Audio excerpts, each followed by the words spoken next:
Bonjour à tous, il est 13h30. On va attendre encore quelques participants puisque tout le monde ne s'est pas connecté avant de débuter cette session de formation.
Bonjour à tous. Tous les participants ne sont pas arrivés, mais comme il est 13h33, on va quand même commencer cette information sur la mise en œuvre de la facture électronique.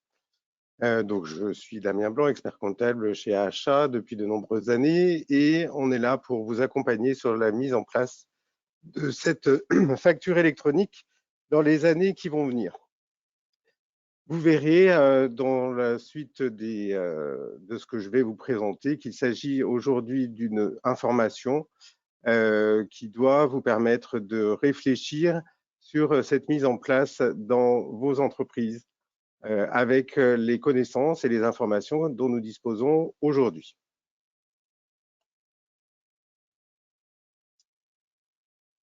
Alors, on verra en 4 parties cette mise en place. D'abord sur la gestion des factures et de la trésorerie dans les TPE-PME. Ensuite, on expliquera un peu pourquoi on met en place cette facture électronique. Enfin, nous verrons la nécessité d'adapter ces processus et ces outils. Et puis, nous terminerons sur comment AHA peut vous accompagner dans la mise en place de cette facture électronique. Alors, tout d'abord, la gestion des factures et la trésorerie dans les TPE. Donc, il faut savoir qu'actuellement, on estime que 70% des factures des petites et moyennes entreprises sont réalisées au format papier ou numérique Excel ou Word. 27% des factures des PME sont réalisées au format PDF et 3% seulement des factures aujourd'hui des PME sont réalisées au format facture électronique. Vous voyez tout de suite la distinction entre les trois formats avec une vraie différence entre la facture électronique, le fichier PDF et le document papier. On reviendra sur ces précisions par la suite. Que doit apporter la transition vers la facture électronique? Elle doit vous permettre, alors vous avez ici et sur le slide d'après, quelques éléments qui vous permettent d'estimer un peu ce que vous allez gagner en passant rapidement à la facture électronique. D'abord, alors vous le voyez comme ça un peu, pas dans un ordre précis, hein, mais vous avez le coût de traitement, hein, puisque le coût de traitement d'une facture papier est plus important qu'une facture électronique. La perte éventuelle des documents en papier, alors qu'en électronique, normalement, vous êtes certain de les recevoir correctement.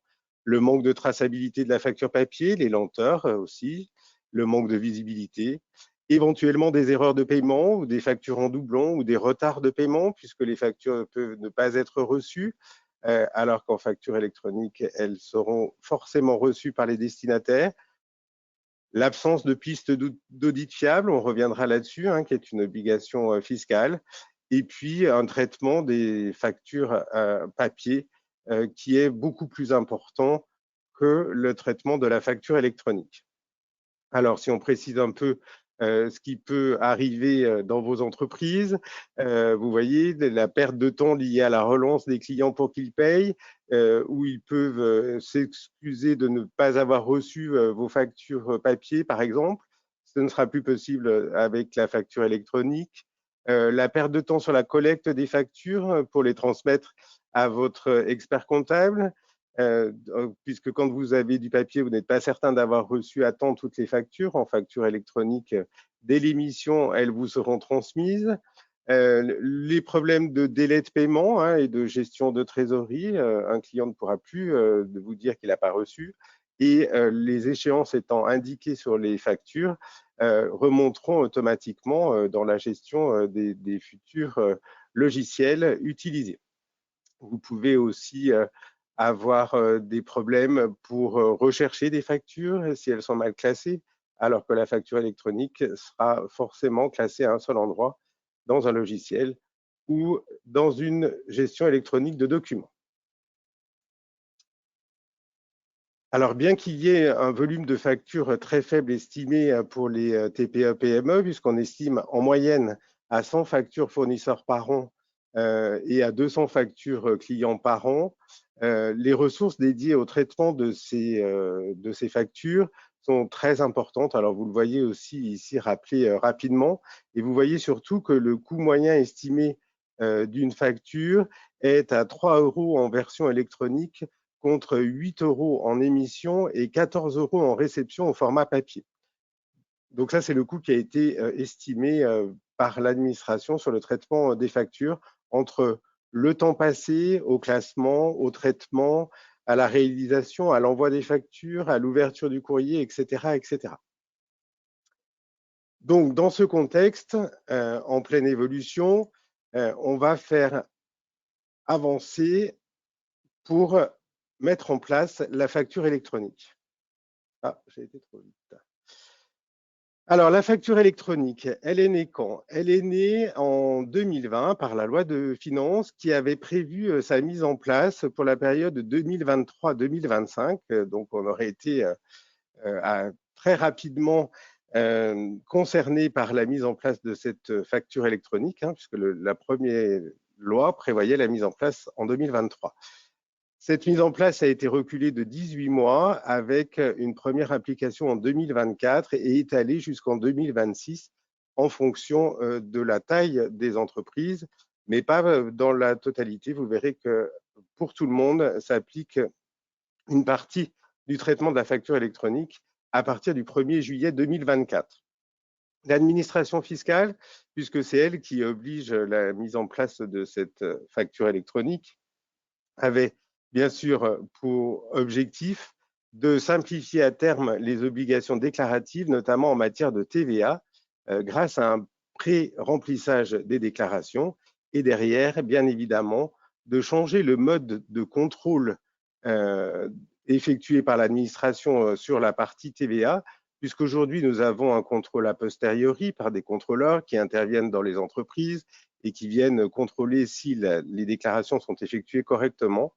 À partir de 2024 et 2026, le contrôle se fera avant, puisque dès l'émission de la facture, l'administration fiscale aura les informations concernant la TVA, qu'elle soit collectée ou déductible pour toutes les entreprises.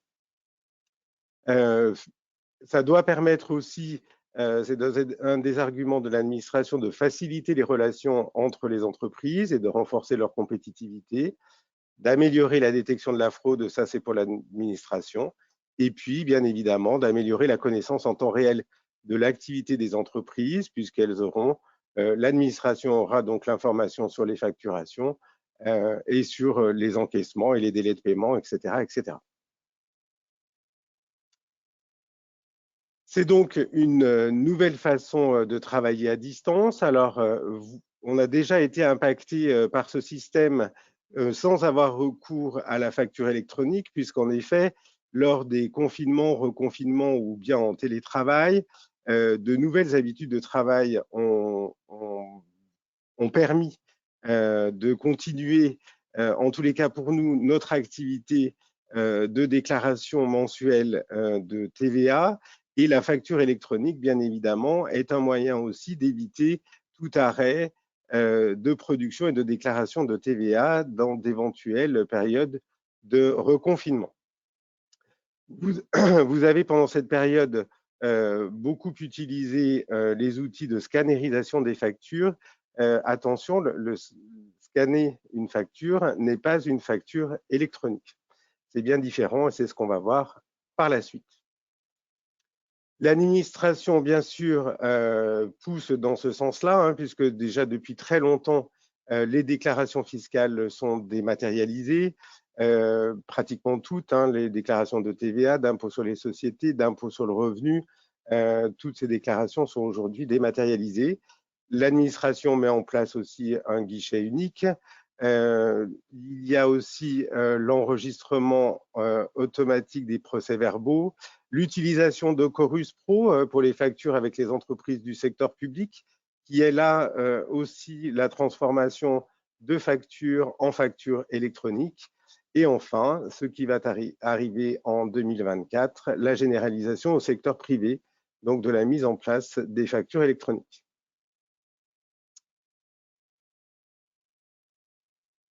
Qu'est-ce que c'est que la facture électronique? Donc, vous l'avez bien compris, la facture électronique, ce n'est pas une facture scannée, ce n'est pas un document PDF.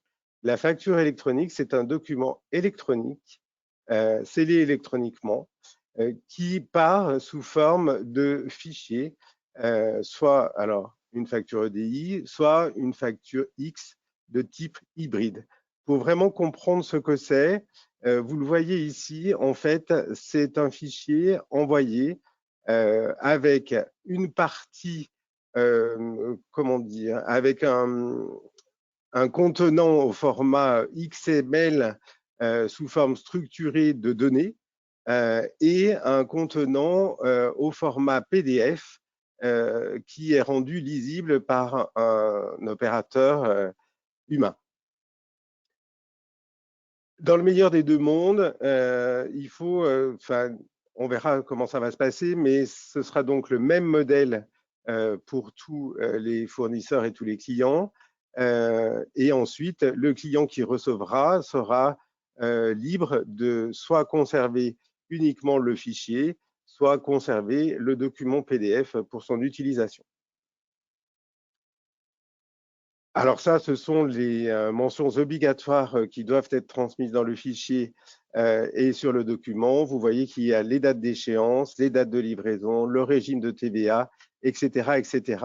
Les identifiants, bien évidemment, du fournisseur pour qu'on puisse se retrouver, du client et le mode de paiement, les identifiants bancaires, le tiers bénéficiaire, les références de paiement, etc., etc. Donc c'est vraiment un vaste un nombre important d'informations qui est transmise dans le fichier et qui va permettre à l'administration et à vous, en tant qu'utilisateur, d'avoir un ensemble d'informations transmises à chaque envoi de facture. La mise en place, c'est ce que je vous dis depuis tout à l'heure, elle va intervenir à partir de 2024, elle est étalée jusqu'à 2026 en fonction de la taille des entreprises. Vous voyez qu'à partir du 1er juillet 2024, les grandes entreprises devront émettre des factures au format électronique. À partir de cette date aussi, toutes les entreprises devront être capables de recevoir des factures au format électronique, notamment puisque vous avez des relations avec de grandes entreprises qui, elles, vous transmettront leurs factures sous ce format-là. Vous serez obligé d'être équipé de quelque chose vous permettant de recevoir les factures au format électronique. Ensuite, une application donc pour l'émission obligatoire à partir du 1er janvier 2025 pour les entreprises de taille intermédiaire et enfin au 1er janvier 2026 pour toutes les autres entreprises. Alors, un petit rappel, qu'est-ce qu'une grande entreprise? Une grande entreprise, c'est une entreprise qui a plus de 5000 salariés, un total de bilan supérieur à 2 milliards et un chiffre d'affaires supérieur à 1,5 milliard. Les entreprises de taille intermédiaire, elles ont plus de 250 salariés, elles émettent moins de 5000, elles ont un total de bilan inférieur à 2 milliards et supérieur à 43 millions d'euros et un chiffre d'affaires inférieur à 1,5 milliard. Pour les PME, ce sont donc toutes les autres qui ont donc moins de 250 salariés, qui ont un total de bilan inférieur à 43 millions et un chiffre d'affaires inférieur à 50 millions. Quelles vont être les obligations? Deux obligations vont naître puisqu'on parle de la facturation électronique, mais il n'y aura pas que les factures. Comme vous le voyez ici, deux dispositifs vont être mis en place. Alors, je m'excuse pour les termes employés. Un dispositif de e-invoicing et un dispositif de e-reporting. Quelle est la différence entre les deux? Le e-invoicing, c'est donc pour toutes les transactions entre entreprises, donc ce sont bien les factures qui devront être émises et transmises à l'administration et aux clients. Sur cette partie-là, il y aura donc, quand vous réaliserez une facture électronique, un envoi vers deux destinataires, l'administration fiscale et le client final. Pour la partie e-reporting qui devrait être mise en place aussi, c'est pour donc les transactions entre entreprises internationales, les transactions entre entreprises et clients final, avec ou sans facture, les acquisitions intracommunautaires, les flux de paiement ou d'encaissement, les flux uniques, et ce flux sera, lui, envoyé uniquement à l'administration, sans transmission parallèle à l'acheteur. Un point important, les transactions B2C, donc avec les clients finaux, devront être transmises à l'administration, notamment sur la partie encaissement, ce qui veut dire que des fichiers de caisse devront être transmis sous format électronique à l'administration. Vous voyez que cette transmission pour le e-invoicing se fait à l'émission de la facture. Pour le e-reporting, se fera soit de façon hebdomadaire, soit mensuelle. Alors, si on reprend un peu ce qui existe aujourd'hui, vous le voyez, c'est ce qui est noté en B2J. Ce sont les échanges électroniques aujourd'hui qui existent avec l'administration, c'est l'utilisation de Chorus Pro. À partir du 1er juillet 2024, il y aura donc un échange de factures électroniques entre les entreprises, les grandes entreprises et les plus petites. Et puis, pour elles aussi, se mettra en place le e-reporting. Et enfin, à partir du 1er janvier 2025 et le 1er janvier 2026, le e-reporting se mettra en place pour les transmissions des données de facturation. Pourquoi la transmission de ces données de facturation? Puisque pour les déclarations de TVA, vous savez qu'une partie de la TVA est exigible sur l'encaissement. Donc, pour que l'administration puisse pré-remplir les déclarations de TVA, il faut bien qu'elle ait connaissance de l'encaissement des factures pour pouvoir vous pré-remplir vos déclarations de TVA. Si on fait un petit schéma pour essayer de représenter ce que ça va donner, là, nous avons le e-invoicing, donc entre partenaires entreprises. Vous le voyez, vous allez pouvoir transmettre des factures soit directement sur une plateforme d'émission publique comme vous le connaissez aujourd'hui avec Chorus Pro, soit par l'intermédiaire de plateformes privées qui seront agréées par l'administration ou non agréées d'ailleurs, qui transmettront ensuite à des plateformes agréées, etc. Mais vous voyez qu'il y aura plusieurs échanges puisque vous émettrez, vous, si vous êtes fournisseur, une facture électronique qui sera déposée sur cette plateforme. Cette plateforme enverra vers votre acheteur la facture au format électronique et elle enverra en même temps sur la plateforme publique cette facture électronique. Ou alors, vous pouvez transmettre directement la facture électronique à votre acheteur et transmettre sur la plateforme de l'administration votre facture électronique. Pour le e-reporting, le schéma est un peu plus simple puisqu'il ne se fait que dans un sens. Vous êtes des entreprises différentes, vous n'avez pas de lien et vous transmettez alors toujours avec la possibilité de transmettre sur une plateforme privée qui ensuite retransmettra à la plateforme publique ou de passer directement sur la plateforme publique pour transmettre les éléments concernés par le e-reporting.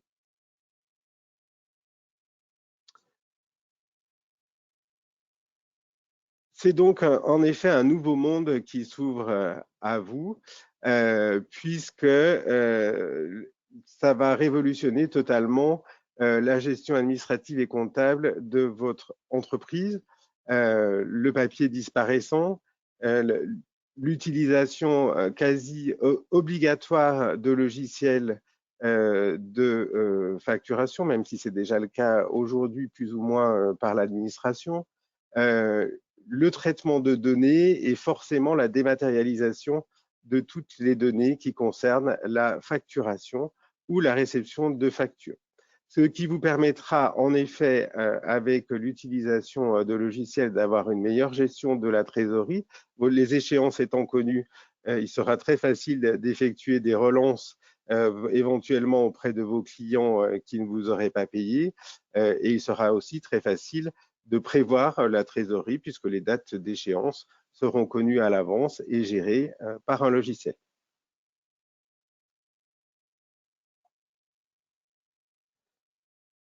Alors, on vous parle aujourd'hui de ces modifications qui restent importantes. Pourquoi? Parce qu'il va falloir, d'ici le 1er juillet 2024 et surtout le 1er janvier 2026, vous adapter et adapter vos entreprises aux changements liés à la facture électronique. La facture électronique, donc elle doit vous permettre de réduire vos coûts d'exploitation, hein, puisqu'on estime, vous l'avez vu, que le traitement en facture électronique est bien inférieur au coût du traitement d'une facture papier. Ça va vous permettre de réfléchir sur les processus actuels de votre entreprise, comment vous réalisez vos factures clients, comment vous recevez vos factures fournisseurs et probablement gagner du temps sur cette gestion administrative qui souvent dans les TPE-PME n'est pas dédiée à une personne différente dont c'est le métier et que souvent c'est le dirigeant qui fait ça sur son temps en dehors de son travail habituel. Donc, ça devrait permettre, puisque tout sera traité de façon électronique, de gagner du temps et de vous organiser différemment. Et puis enfin, ça permet de sécuriser les flux et l'ensemble des flux d'échange entre vous, vos fournisseurs, vos clients, puisque ce sera fait systématiquement de façon électronique, sans aucune intervention de l'homme, donc sans retard de transmission de la poste, sans perte de documents éventuels, etc., etc. Pour schématiser un peu ce qui va se passer et l'évolution attendue, on le voit sur ce schéma ici. Aujourd'hui, donc dans la partie gauche, c'est ce qui s'applique encore aujourd'hui. Vous avez des factures papier qui ensuite sont souvent scannées ou photographiées pour pouvoir être envoyées ou stockées chez vous. Ou des factures PDF qui vous sont envoyées par mail, qui sont retransmises à l'expert comptable, ou bien l'expert comptable va les récupérer directement. Demain, ce sera un fichier électronique que vous pourrez transmettre directement ou qui sera transmis directement sans intervention de votre part à votre expert comptable et qui sera transmis aussi à vos clients. L'important ici, et on le voit encore plus sur la partie vente, c'est de bien réfléchir à l'utilisation d'un logiciel vous permettant d'émettre directement des factures électroniques pour éviter les traitements successifs, la transformation d'une facture de vente Excel en document PDF qui ensuite pourra être transformé en document facture X. Donc là, vous voyez bien que ça fait 3 étapes pour une seule facture, alors que si l'on dispose d'un logiciel qui tout de suite entre dans le format de la facture électronique, dès qu'on émet la facture, elle est partie et émise au format attendu par l'administration et attendu demain par vos clients. C'est donc un gain de temps assez important. Ça permet aussi de respecter quelque chose d'important que l'administration fiscale vérifie de plus en plus, qui est la piste d'audit fiable. Qu'est-ce que la piste d'audit fiable?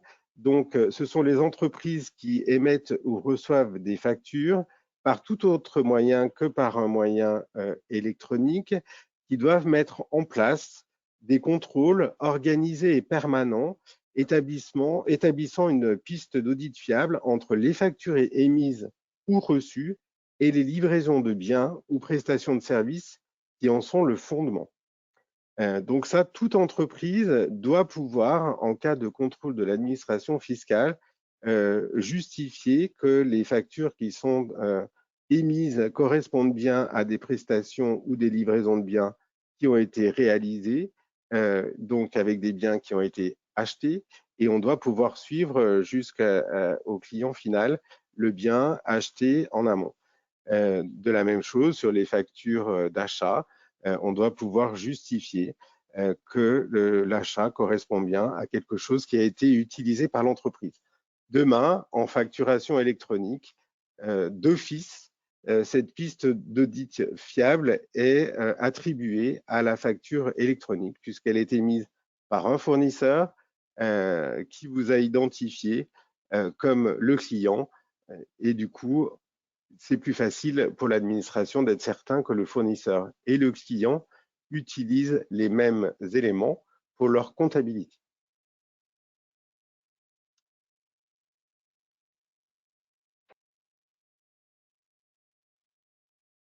Bonjour Damien, je me Oui, permets oui, de vous oui. interpeller. On a une question. Je n'ai pas osé Oui. vous déranger tout à l'heure. On est d'accord que cette nouvelle réglementation s'applique-t-elle pour la France uniquement ou c'est une réglementation européenne? Alors, la facture électronique que je vous présente avec l'application en 2024, c'est uniquement pour la France. Mais pourquoi la France a pris cette décision-là? Parce que déjà d'autres pays européens ont mis en place cette facture électronique et ont mis en place aussi ce système de contrôle de l'administration en amont et plus a posteriori de l'émission et de la comptabilisation des factures. En Espagne, en Italie, déjà sont mis en place ces contrôles en amont et en Italie, la facture électronique fonctionne déjà. Voilà, j'espère que j'ai répondu à la question. Alors ensuite, comment mettre en place cette facture électronique? Vous voyez, je vous en ai déjà parlé, le logiciel de facturation va devenir un incontournable. Vous savez que nous, depuis plusieurs années, on insiste pour l'utilisation de ces logiciels, puisque l'administration fiscale refuse de plus en plus les factures au format Word ou Excel. Vous verrez donc, vous comprenez qu'à partir du 1er janvier 2026, il sera très difficile d'utiliser une facture papier, Word ou Excel. Donc le recours à un logiciel de facturation peut être intéressant, notamment pour la génération automatique de cette facture électronique ou facture X. Ensuite, vous pouvez utiliser aussi un applicatif de scellement de facture. Alors, qu'est-ce que c'est ça? C'est quelque chose qui donne à un document PDF notamment une valeur certaine et qui empêche de modifier ce document pour permettre en effet d'assurer son intégrité et qu'il ne peut donc pas être modifié par la suite alors qu'aujourd'hui, il est très facile de modifier des fichiers PDF. Vous avez aussi ce qui peut vous permettre d'entrer plus facilement dans la facture électronique, l'utilisation de plateformes de facturation ou de plateformes d'extraction de données ou de plateformes de distribution d'ailleurs. Ces plateformes vous permettant la collecte, de vérifier, d'extraire des données, de transférer des factures, etc., etc. Toujours dans la mise en place d'outils, il y aura bien sûr un changement sur des applicatifs de comptabilisation puisque la facture électronique demain va changer encore plus le traitement de la comptabilisation des factures puisque un fichier sera transmis. Ce fichier, grâce à de l'intelligence artificielle, pourra être codifié comptablement et ainsi remonter pratiquement automatiquement ou presque, avant contrôle bien évidemment, dans les comptabilités et ainsi avoir des comptabilités à jour très rapidement avec uniquement l'intervention d'un logiciel ou d'intelligence artificielle. Encore faut-il que le logiciel, bien sûr, utilisé pour la comptabilisation le permette. Et enfin, vous pouvez aussi utiliser un applicatif de service. Alors, par exemple, un applicatif de génération de factures électroniques pour faciliter la réalisation de celle-ci, ou bien de génération numérique de paiement des factures électroniques pour limiter les retards de paiement et optimiser la trésorerie. Un applicatif de recouvrement automatisé aussi de factures électroniques qui permet de relancer automatiquement notamment les clients en retard et ainsi de limiter les impayés. Et enfin, un archivage bien évidemment automatique de toutes ces factures qui sont reçues sous forme de fichiers électroniques. Le monde évolue donc, il faut donc se poser les questions. C'est pour ça qu'on je vous explique aujourd'hui pour que vous puissiez réfléchir assez rapidement, même si la mise en place définitive, c'est pour le 1er janvier 2026 pour les TPE-PME. À partir du 1er juillet 2024, il va falloir pouvoir recevoir ces factures au format électronique. Il faut donc commencer aujourd'hui à réfléchir sur son organisation future et sur le choix des outils qui vont être utilisés pour pouvoir respecter tous ces éléments. Alors, par où commencer? Il faut donc, mais ça, je vous en ai déjà parlé, réfléchir sur un équipement futur de solutions qui vont vous permettre de digitaliser votre processus fournisseur depuis la gestion de la demande jusqu'à l'achat, la validation et même jusqu'au paiement des factures. Ça, c'est une première chose sur laquelle vous pouvez réfléchir. Ensuite, il faut aussi réfléchir, et ça, je vous en ai déjà parlé, à l'organisation interne pour la simplifier le plus possible, pour essayer de se libérer du temps, qui permettent, alors suivant son organisation et sa taille, aussi de réfléchir peut-être sur le circuit de validation des factures, d'engagement des dépenses, de règlement de celles-ci, notamment pour les approuver, les mises en règlement, etc., etc. Et enfin, de veiller à ce que vos logiciels de facturation, vos logiciels de caisse, ou pas vos logiciels, mais ce que vous utilisez aujourd'hui, soient demain compatibles avec une facture électronique qui devrait être transmise et avec la partie e-reporting aussi.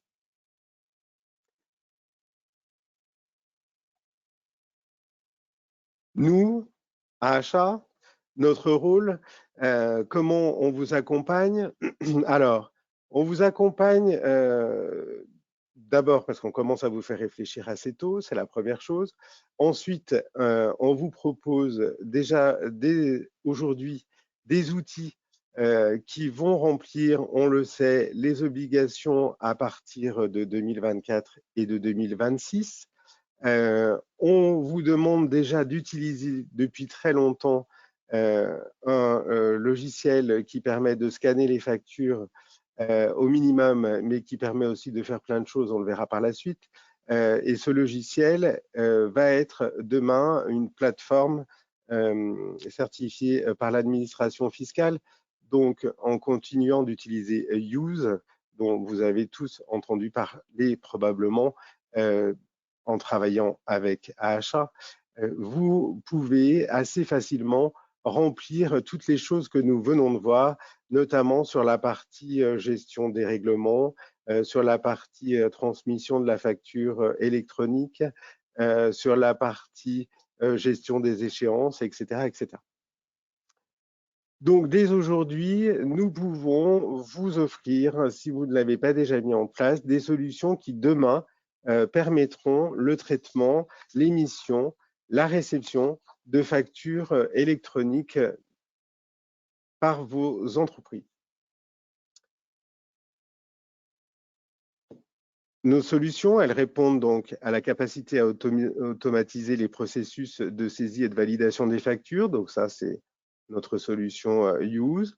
Elle permet aussi de communiquer avec des logiciels comptables, donc d'envoyer toute la partie pour la comptabilisation derrière.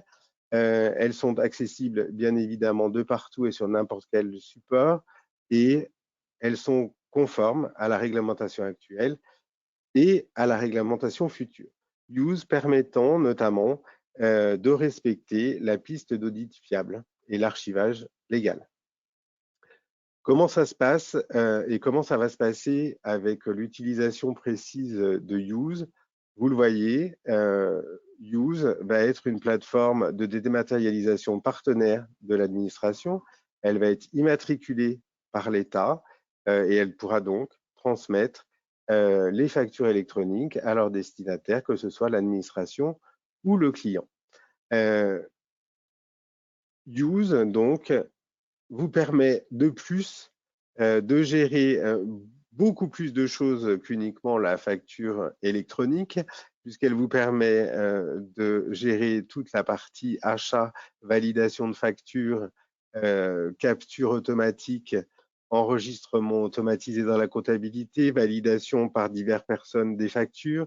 Elle vous permet aussi de gérer le paiement de vos fournisseurs et enfin l'export de tous ces documents vers votre logiciel de comptabilité.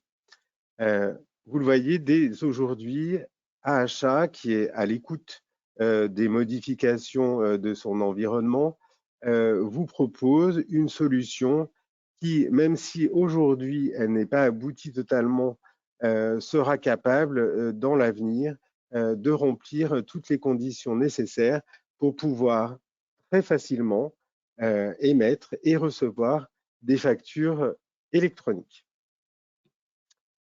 Maintenant, il ne vous reste plus qu'à vous de réfléchir à cette application, de contacter vos collaborateurs chez AHA qui sont tous à l'écoute de vos éventuelles évolutions et qui, comme vous pouvez le constater, sont informés et à même de vous apporter des informations sur les questions que vous pouvez vous poser. J'en ai terminé de ma présentation. Est-ce que, Carole, il y a des questions? Alors, il n'y a pas pour l'instant beaucoup de questions. Simplement, nous avons Madame Essin qui nous a demandé, alors c'était à un moment donné, c'était si les intercos sont-ils concernés? On a posé une petite question. Madame Essin, peut-être voulez-vous prendre la main pour poser votre question en direct?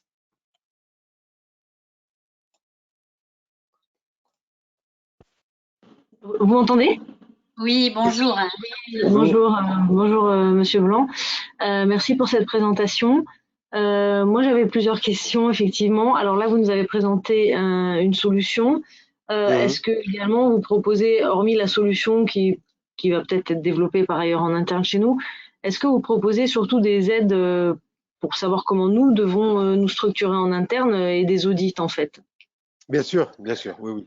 On peut vous accompagner, évidemment, notamment sur la réflexion de l'organisation interne de votre partie administrative. Oui, tout à fait.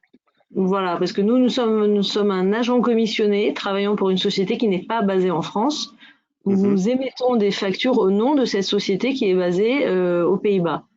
Oui. Donc, c'est pour ça que j'avais posé la question si ça s'appliquait à la France uniquement ou est-ce que… Alors, vous, dans votre cas, ça va s'appliquer à vous puisque les prestations Aujourd'hui, vous effectuez des déclarations de TVA. Alors, peut-être pas, vous êtes peut-être exonéré de TVA. Oui. Non, donc, si vous effectuez des déclarations de TVA, même pour le compte d'un assujetti étranger, vous entrez dans l'obligation et de la facture électronique et du e-reporting surtout. D'accord, très bien. Voilà. Merci beaucoup. Et ça concerne également les intercos ou pas, du coup, parce qu'on a beaucoup de factures interco du fait qu'on est agent commissionné avec cette société à l'étranger? Oui.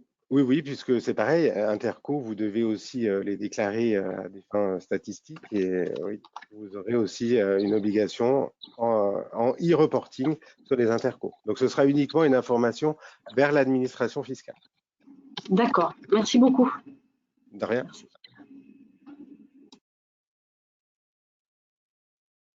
D'autres questions, Carole? Non, je ne vois rien. N'hésitez pas à prendre même la main pour poser vos questions. Pour l'instant, pas de questions écrites. Bon, en tout cas, j'espère que la web a été claire, il semblerait. Nous allons envoyer un petit sondage sur la web à l'issue de celle-ci. Merci de prendre le temps d'y répondre. Et puis, Damien, simplement, voilà, on reste à votre dispo. S'il n'y a pas d'autres questions, Voilà. on S'il n'y a reste pas à votre d'autres questions, dispo pour on la reste à suite. votre disposition. Voilà. Et n'hésitez pas, je vous le redis, à interroger vos contacts chez AHA qui seront à même de vous donner des informations concernant cette facturation électronique. Je vous remercie. Merci Au revoir à beaucoup. tous. Merci. Au revoir.